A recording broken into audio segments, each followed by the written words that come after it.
Bonjour et bienvenue dans cette nouvelle vidéo pour Africa IT et Télécom Forum 2019 en partenariat avec Ansut. Je suis Marc-Antoine, notre présentateur, et je suis très heureux de vous accueillir et d'accueillir Cathy Rosalie Joly. Bonjour madame. Bonjour. Et bienvenue donc dans cette émission. Cathy Rosalie, vous êtes avocate associée chez Bird Bird, un cabinet d'avocats spécialisé dans la fintech, la cybersécurité, l'IT, qui sont particulièrement évidemment mis en œuvre ici à l'Africa IT et Telecom Forum. Parlez-nous un petit peu de votre cabinet.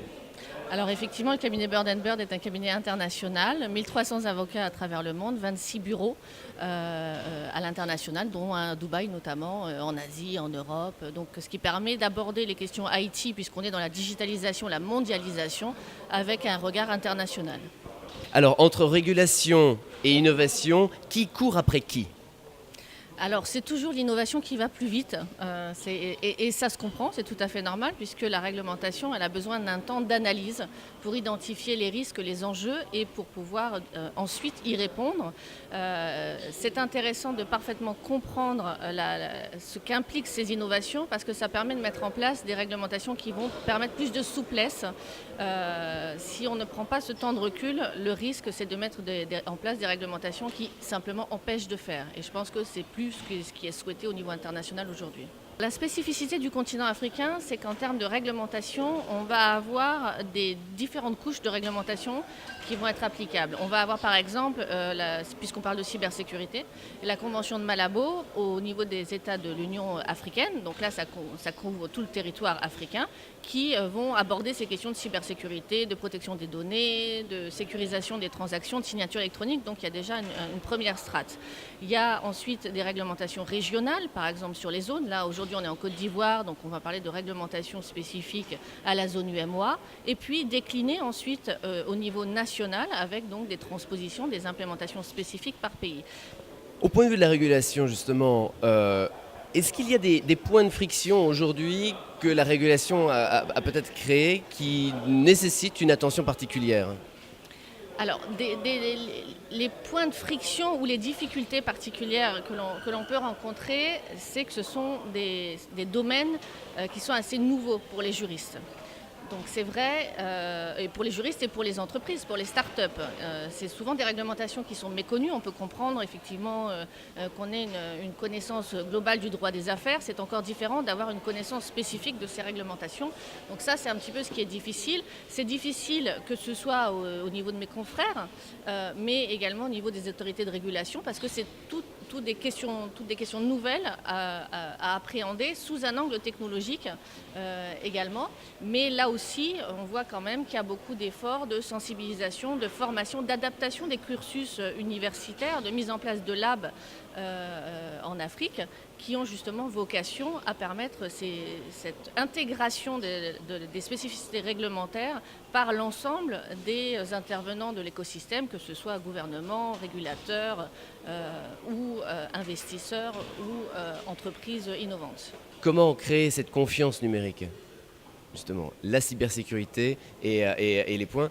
Moi, j'ai fait mon e-visa pour venir en Côte d'Ivoire. C'était hyper simple, très facile, agréable comme expérience. Voilà, moi, je le recommande. Voilà, c'est mon expérience. Après, quelle est justement la confiance numérique, comment la créer et la déployer auprès des citoyens ? Alors, la confiance, elle ne se décrète pas, elle se gagne.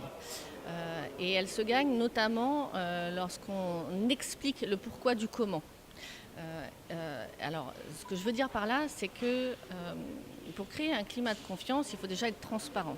Donc expliquer les avantages qu'apportent les nouvelles technologies, quel service ça va me rendre à moi, individu, parce que finalement c'est quand même ça au final qui va faire que je vais adhérer ou pas au service. Et vous parliez de l'expérience client, c'est extrêmement important. Si c'est trop compliqué, évidemment on a toute une partie de la population qui ne va pas adhérer, qui ne va pas utiliser parce qu'il y a une déconnexion complète avec les habitudes individuelles qui fait que ça va conduire à un échec. Donc ça aussi, il faut le prendre en compte dans la façon dont on aborde le sujet. Par exemple, en matière de paiement, si le continent africain, sur les solutions prépayées, avait tout misé uniquement sur les smartphones, on sait très bien que toute une partie de la population n'aurait pas adhéré à ces solutions. Pourquoi ça a fonctionné? C'est parce qu'on a enrôlé et intégré dans les évolutions technologiques également le téléphone de base, puisqu'évidemment la population n'est pas toute équipée de smartphones. Donc ça, c'est un premier point.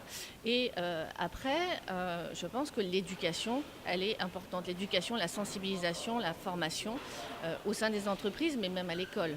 Comprendre quelles sont les opportunités et les enjeux en termes de sécurité, quelles sont les bonnes pratiques, comprendre que ce que l'on met sur Internet, sur les réseaux sociaux, en termes d'information, c'est pas la même chose que ce que nous on écrivait dans notre carnet secret qu'on glissait sous notre lit, puisque là, au pire, c'était maman ou papa qui tombait dessus et on passait un mauvais après-midi, le cas échéant, en fonction de ce qu'on avait pu écrire, alors que sur les réseaux sociaux, c'est l'employeur, c'est les possibilités d'utilisation aussi par des fraudeurs, d'usurpation d'identité. Donc évidemment, il faut comprendre que c'est possible et savoir comment s'en protéger. Très bien, merci beaucoup. Cathy Rosalie Joly, vous êtes avocate associée chez Bird & Bird, donc cabinet spécialisé dans la fintech, la cybersécurité et l'IT. Merci d'avoir été avec nous ce matin pour parler du digital, de la régulation en Afrique.